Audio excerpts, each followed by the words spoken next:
Ta fonction est d'être heureux en utilisant les moyens par lesquels le bonheur devient inévitable. Bonjour à tous. Dans ma vidéo précédente, nous avons vu quels sont les 4 outils spirituels d'un cours en miracle et nous avons vu qu'ils sont un matériel spirituel qui va nous aider à nous libérer des blocages qui se trouvent dans notre esprit inconscient.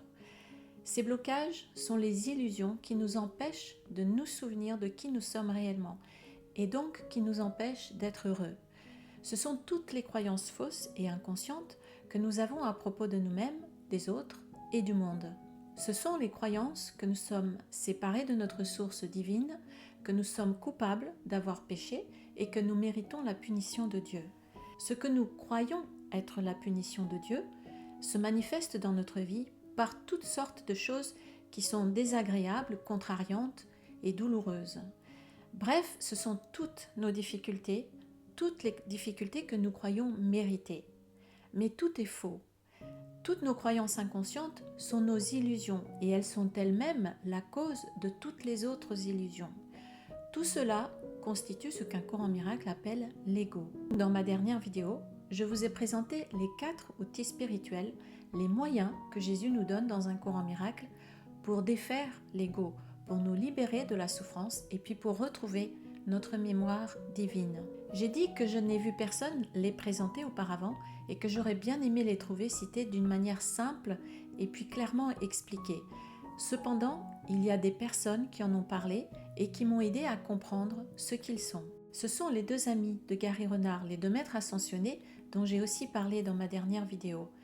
Dans ces livres, ils en parlent et ils expliquent ces 4 outils, mais de manière un peu éparpillée, ce qui fait qu'on ne se rend pas compte tout de suite que ce sont des moyens que Jésus nous donne. On ne se rend pas compte tout de suite qu'ils sont en train de nous parler des outils du cours. Et j'ai mis longtemps à comprendre ce que c'était. J'ai lu ces livres tellement de fois et en prenant tellement de notes que j'ai fini par les voir les uns après les autres et puis par les mettre ensemble. Et ensuite, j'ai relu encore les livres, mais en parallèle avec le cours, en vérifiant tout. Et puis tout s'est mis en place comme un merveilleux puzzle pour moi. C'est pour ça que j'ai pu vous les présenter d'une manière simplifiée. Ces outils sont précis et ils doivent être compris et appris pour pouvoir être utilisés, parce qu'ils ne se pratiquent pas à la manière dont le monde est habitué à manier la spiritualité. Ces outils spirituels sont le pardon véritable, la vision spirituelle, la guidance du Saint-Esprit et la prière véritable. Et je vous ai dit aussi que Jésus nous parle d'autres moyens qui ne sont pas tout à fait la même chose. Nous allons ici voir une partie de ces autres moyens. Il n'est pas nécessaire de les voir tous parce que ce qui compte, c'est de savoir en quoi ils consistent, c'est de savoir de quoi ils découlent. Et ils découlent tous de la même chose, c'est-à-dire de la pratique des 4 premiers. Quand on comprend et qu'on pratique les 4 premiers, les autres suivent tout naturellement, quels qu'ils soient. Par exemple, la relation sainte. Jésus l'a définie comme un moyen de gagner du temps sur notre chemin spirituel. Ta voie sera différente, non quant au but, mais quant au moyen. Une relation sainte est un moyen de gagner du temps. Nous ne devons pas penser que nous pouvons pratiquer la relation sainte juste comme ça, sans aucune idée de la manière dont cela se fait, et puis sans savoir comment procéder.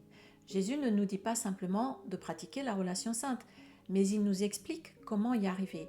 Il sait bien que nous ne savons pas comment faire, sinon il ne serait pas venu nous l'expliquer. Nous devons savoir comment passer de ce qu'il appelle la relation particulière à la relation sainte. Et ça se fait en pratiquant les 4 premiers outils qu'il nous donne, les 4 outils spirituels dont je vous ai parlé. La relation sainte devient donc un moyen de nous élever en utilisant les moyens que le cours nous donne pour transformer nos relations. Nous pratiquons donc les outils spirituels dans nos relations, par exemple, pour les transformer en relations saintes. Je fais une petite parenthèse ici pour dire que transformer une relation ne consiste pas à essayer de changer les autres, ni forcément à faire quelque chose de concret, même si on peut se sentir inspiré à faire quelque chose de concret. Cela consiste surtout à changer notre perception des autres, ce qui entraîne ensuite des changements extérieurs ou pas. Car on ne peut pas contrôler les autres, mais cela entraîne la paix en nous. Et ces changements dans notre perception, c'est un miracle. Donc on peut dire que la relation sainte, c'est un miracle. Et le miracle, tout comme la relation sainte, se produit par la pratique des 4 premiers outils dans le domaine des relations, particulièrement celui du pardon véritable. Et nous voyons ici que Jésus parle encore de gagner du temps, puisqu'il dit qu'une relation sainte est un moyen de gagner du temps. On retrouve toujours le même objectif qui est de nous épargner du temps de souffrance. Et un autre thème dont Jésus nous dit aussi que c'est un moyen, eh bien ce sont justement les miracles. Les miracles sont un moyen de gagner la délivrance de la peur. Ainsi les miracles sont un moyen et la révélation est une fin. Et ici, il ne faut pas croire non plus que nous pouvons pratiquer des miracles comme ça, sans savoir comment procéder. Un miracle, c'est une guérison de notre perception, puisque nous passons d'une perception de souffrance et de peur à une perception de paix. Les miracles réarrangent la perception et placent tous les niveaux en vraie perspective. Cela guérit parce que la maladie vient de confondre les niveaux. Les miracles sont donc un moyen de progresser spirituellement, mais ils découlent de la pratique des 4 premiers moyens. Si nous pratiquons les 4 premiers, les miracles suivent. Ils sont la conséquence, particulièrement quand nous pratiquons le processus du pardon véritable. Les miracles sont des signes naturels de pardon. Et les miracles sont aussi un moyen de gagner beaucoup de temps, comme Jésus nous le dit régulièrement. Cela veut dire que grâce à la pratique du pardon véritable et des autres moyens premiers, nous faisons des miracles. Et les miracles sont un moyen de gagner du temps sur notre chemin spirituel. Et ils nous évitent un temps de souffrance que Jésus définit comme pouvant être incommensurable. Un autre des moyens dont Jésus nous parle, c'est le corps. Le corps est l'instrument de l'ego pour la séparation, mais nous pouvons l'utiliser pour notre délivrance. Nous pouvons accepter la réinterprétation qu'en fait le Saint-Esprit et en faire un outil de libération. Mais nous pouvons changer le but auquel le corps obéira en changeant ce à quoi nous pensons qu'il sert. Ne voudrais-tu pas que les instruments de la séparation soient réinterprétés comme moyens pour le salut et utilisés à des fins d'amour ?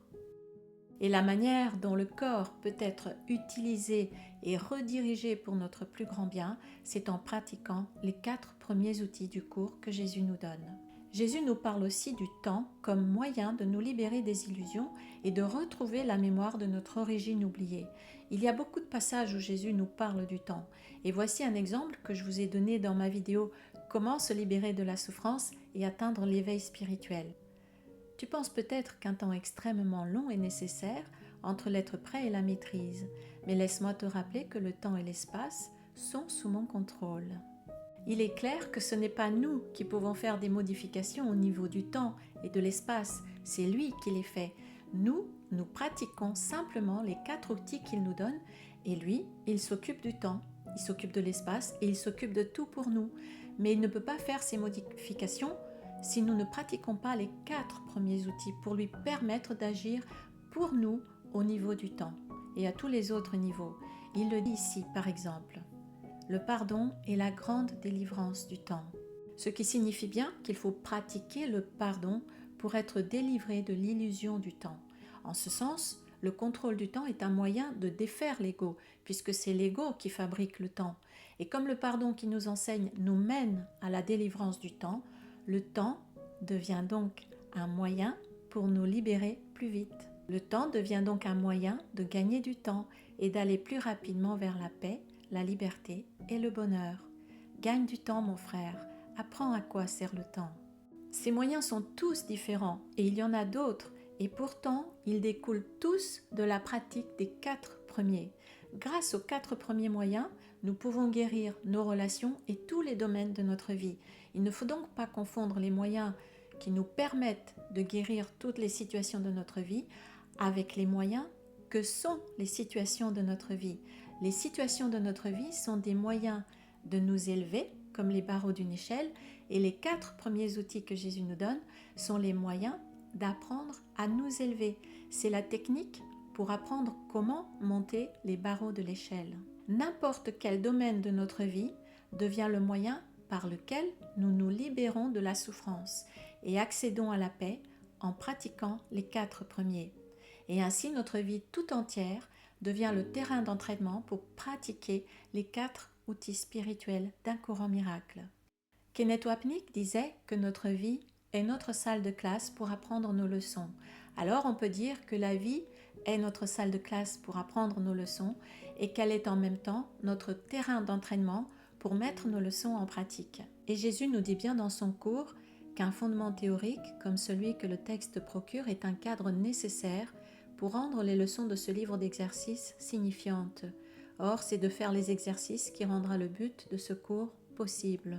Cela signifie bien qu'il faut d'abord apprendre la théorie. Il faut apprendre ses explications au sujet de l'illusion, de la vérité, et il faut apprendre les outils qu'il nous donne et puis savoir en quoi ils consistent et comment les utiliser pour pouvoir passer de l'illusion à la vraie réalité. Pour transformer nos relations, notre relation au temps, notre relation au corps, pour pouvoir faire des miracles, vivre l'instant saint et puis d'autres choses encore. À la fin du livre d'exercices, il nous dit que ce cours est un commencement et non une fin. C'est surprenant la première fois qu'on lit ce passage après avoir fait les leçons du livre d'exercices, puisqu'on pourrait avoir l'impression qu'au contraire, on a terminé et que maintenant les choses vont se faire toutes seules. Mais non, il va falloir continuer et cette fois en appliquant les outils qu'il nous explique tout le long du cours et de plein de façons différentes. Et pour ça, il va falloir continuer à étudier son cours pour apprendre vraiment son enseignement. Les leçons n'ont été qu'une préparation, une ouverture sur notre chemin. Avec les leçons, il nous place sur le chemin en quelque sorte. Mais ensuite, nous devons faire le chemin et apprendre à utiliser le plan de route qu'il nous donne. Il ne peut pas apprendre pour nous et faire les choix pour nous. Il ne peut pas faire le chemin pour nous, mais il nous explique comment le faire. Alors, toute notre route devient le chemin.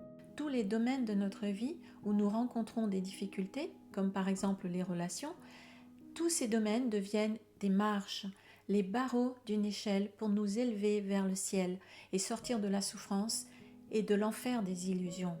Au lieu de continuer à descendre les marches vers l'enfer de la souffrance, nous pouvons arrêter le mouvement de la descente, et commencer le mouvement de l'ascension en utilisant les 4 outils spirituels que Jésus nous donne.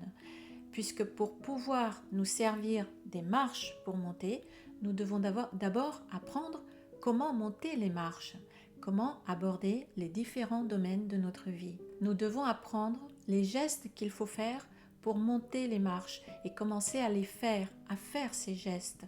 Monter un pied et puis l'autre. Mais nous devons d'abord apprendre la technique pour pouvoir la mettre en pratique. Donc, chaque barreau de l'échelle, c'est-à-dire chaque domaine de notre vie, va nous servir à monter les relations, le temps, le monde, le corps, le travail, tout. En le faisant, nos muscles spirituels vont se renforcer, comme les muscles de nos jambes se renforceraient si nous montions des marches tous les jours. Et alors, nous allons monter de plus en plus vite et nous tomberons de moins en moins. Mais d'abord, nous devons apprendre les gestes pour arrêter la descente et puis ensuite pour commencer à monter. Ces gestes, ce sont les 4 premiers outils que je vous ai cités tout à l'heure et que je vous ai détaillés dans ma dernière vidéo. Et c'est aussi ça que l'on va travailler lors de mon stage l'été prochain sur le chemin de Compostelle. Vous verrez toutes les informations sous la vidéo si cela vous intéresse. Sans ces 4 premiers moyens que Jésus nous donne, nous ne pourrions pas accéder aux autres moyens. Par exemple, nous ne pourrions pas transformer une relation malade en une relation sainte. Ce sont ces outils-là que nous devons apprendre pour activer et utiliser tous les autres. Si nous apprenons ces 4 outils et les mettons en pratique, le but est garanti. Ils garantissent le but avec lequel ils s'accordent parfaitement. Le but dont Jésus nous parle ici, c'est bien sûr la paix, puis l'éveil complet de notre esprit. La méthode de Jésus dans un cours en miracle est toute simple. Elle consiste simplement à nous expliquer que 1. Nous vivons dans une illusion, 2. Ce qu'est la vraie réalité, et 3. Comment passer de l'une à l'autre, de l'illusion à la réalité, du rêve de souffrance au monde réel et heureux. Et le comment ? Eh bien, c'est par le matériel spirituel qu'il nous donne. Ces outils spirituels qui nous expliquent avec tant de soin et de précision peuvent se pratiquer dans tous les domaines de notre vie pour notre plus grand bien et pour le plus grand bien des autres. Notre vie tout entière devient ainsi le moyen par lequel nous défaisons l'ego et nous nous libérons de toutes nos illusions. Ainsi Jésus nous donne les moyens pour nous libérer de l'illusion et retrouver la paix et notre vraie réalité qui est notre foyer divin et qui est aussi notre nature réelle.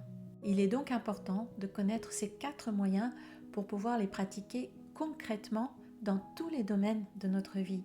Par cette pratique, nous allons petit à petit nous libérer de la souffrance et défaire l'ego et puis accéder à la paix. Et quand le moment sera venu pour chacun, nous allons nous réveiller complètement de ce rêve de séparation et de douleur pour retrouver notre état naturel qui est infini, parfait et immortel. Il est aussi certain que tu arriveras chez toi que le soleil a sa route toute tracée avant qu'il ne se lève, après qu'il se soit couché et pendant les heures de pénombre entre les deux. De fait, ta route est encore plus certaine. La fin est certaine et les moyens le sont aussi.